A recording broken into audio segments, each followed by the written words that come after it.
Hey, this is doubleswitches. So, Arfin had a show a while back called Playstyle Analysis, and he sorta quit. So, since we are into Sun and Moon and things have changed, and he didn't get to talk about every playstyle, I figured, hey, why not I do this? Because I'm not competent, and this is a good idea. But anyways, let's talk about the show. The basics of the show is that in every battle, you want to knock out all your opponent's Pokemon. But there are multiple ways you go about doing that. You want to use a playstyle that suits you the best. Each playstyle caters to a certain kind of player with a certain kind of mindset. Playstyles also determine what Pokemon fit on your team, as they may or may not coincide with the game plan that playstyle entails. This video series intends to look at what makes up these playstyles and how you can go about wielding them effectively. Okay, before we get into this, I'm going to give a shout out to Webcam Parrot because I am incompetent and this script was full of memes before he helped me edit. So yeah, this week we're looking at Hyper Offense, which is also known as HO. HO is built with the intention of finishing the game as quickly as possible with efficient threats. Typically, teams are built in order to maintain a constant pressure on the opponent by always having threats in battle. We've seen a decline in HO in the current meta. I mean, we have NJNP's Web's team, but we're not going to talk about that. Even with the addition of fast threats like Greninja, Tapu Koko, and what used to be Pheromosa, which are able to easily pick apart offensive teams. Despite the threats in the current meta, HO is still a viable archetype. Most of the time, HO is the hardest archetype to build because of the vast amount of individual mons one has to account for. Fortunately, it tends to be the simplest mindset to get into, and if you have a team, it's the friendliest for newer players. Well, at least in my opinion. The goal is to be in constant control of matchup and go for kills as early and as frequently as possible. You basically have to do anything for momentum. Feel free to sack mons in order to gain control of the state of the game. Just because it's an easier playstyle to pick up, it has a higher learning curve because you have to know what to sacrifice. And that's something that even the best players struggle with. Eventually, the offensive pressure builds up to a point where your opponent can't really keep up, and you quite simply overwhelm your opponent, and it becomes easy to pick apart the remnants of the opposing team. Now that we know all of that, we can get into the components and characteristics. HO teams generally consist of 5 main roles: suicide leads, hazard removal, setup sweepers, revenge killers, and wall breakers. It's important to note that while you need every role to be filled, some Pokemon can take on multiple roles at once. And like any team, redundancy is nice in roles. Our roles like suicide leads, of course, if you can afford it. Okay, so the first role we're going to talk about is hazard removal. HO enjoys having hazard removed on its side, mostly because a lot of team members that fit onto HO become crippled in the presence of hazards. For instance, Dragonite, Zardex, Pinsir, and Slash users like Dougie, Nihilego, and Mammo. They all lose a significant amount of their health, which makes setting up more difficult.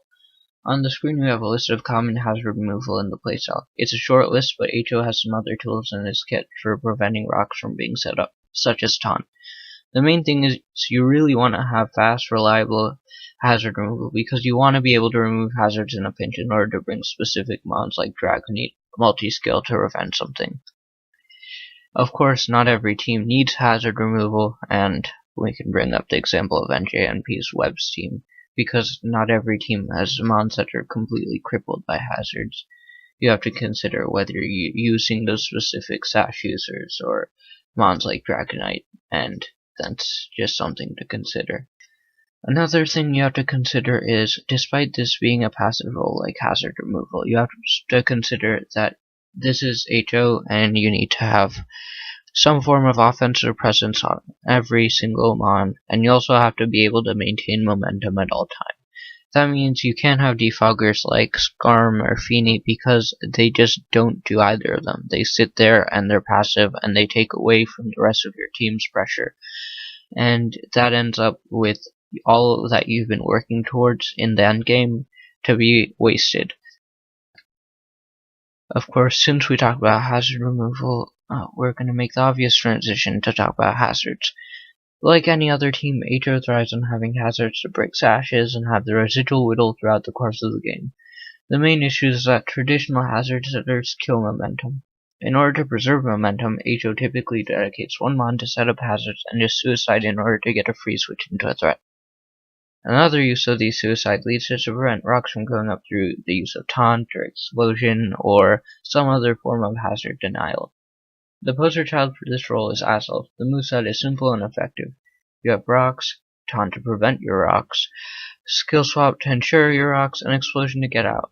There really isn't much else you want out of the role. Some leads don't have suicide options, but they're still effective, like Sash Chomp. I'm not a fan of them because they lack hazard denial, and that's sort of important to me, but you don't have to have it.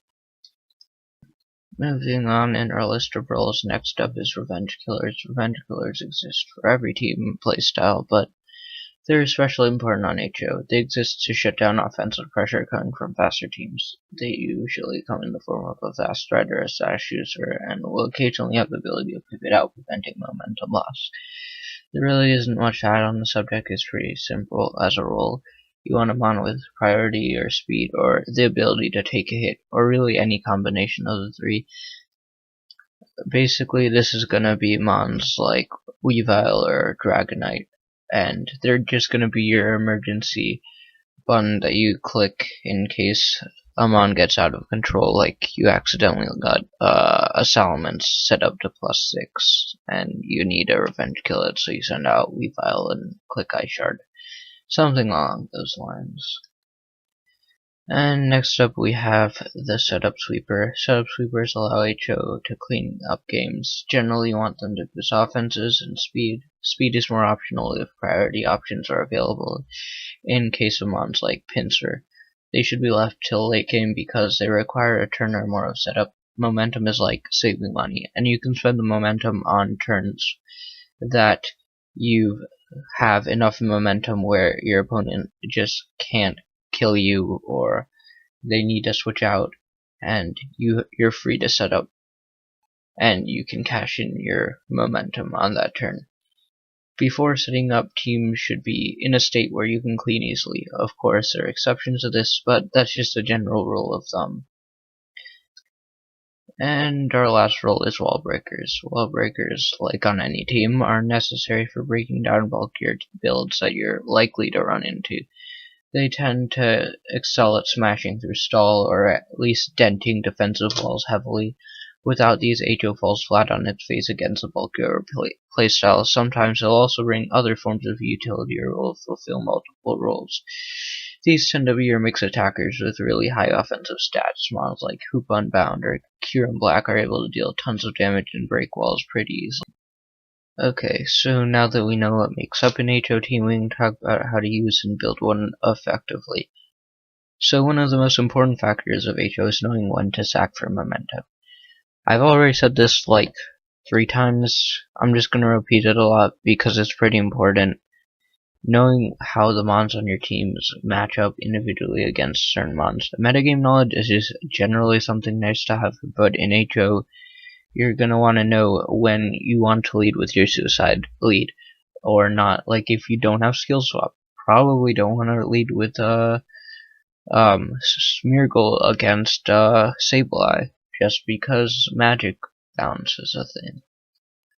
But moving on, when building redundancy is always nice. If you didn't notice while we were going through the roles, a lot of mons were in multiple categories. In HO, versatility is an incredibly important factor, and it's a big risk to only have one answer to certain threats. This may seem like something every team has to consider, but it is especially important on HO. When you're playing stall, you can afford to run Chansey as your primary special wall, because you're not going to be sacking Chansey unnecessarily. But on HO, you want to be doing that. So offensive overlap is incredibly important. Since you're going to be losing mons, having an extra one to fill a role is usually better than it is on any other playstyle. Okay, so 2 more things to talk about. The first one is that this is hyper offense. You should be running offensive threats. You can't be running Chansey on hyper offense despite what CTC says. All your mons have to be able to maintain constant offensive presence and maintain pressure and momentum throughout the game. You want to be able to kill things with just about every single mon you have. So you can't run passive mons like Feeny as your defogger or Skarm. It's just a general rule that you should be able to understand. The second thing is that despite this being hyper offense and all your monsters having to maintain offensive pressure, you can't completely forget defensive niches in your mons. Being able to switch into things like Tapu Koko by having an extra drill or having a pseudo check to Lele in Mega Metagross are incredibly important, because let's say somehow all your you don't have anything you want to sack, so you need something to switch into a Scarf Lele. Well, in that case, you can go into your Mega Metagross. These things will happen, so just having defensive niches built into your team are pretty nice. So, the last thing we're going to do is look over a few example teams that I made. The first team we're going to look at is a Sticky Webs team I did an ROT about a while back.